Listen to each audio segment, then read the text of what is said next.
Menjadi teka-teki sebab tak diketahui keberadaan Kaisang Pangarep dan Erina Gudono hingga mendapat sorotan dari Mahfud MD. Mahfud menantang Kaisang agar muncul ke publik dan memberikan keterangan terkait penggunaan jet pribadi.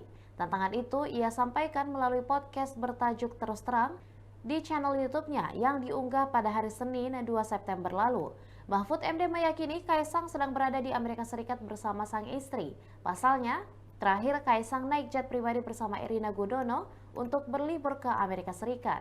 Namun saat polemik panas terkait Pilkada 2024, Kaisang tak pernah muncul ke publik.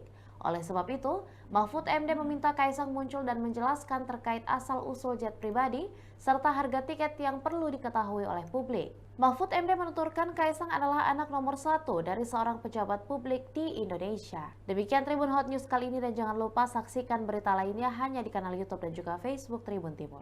Download Tribun X sekarang, menghadirkan lokal menjadi Indonesia.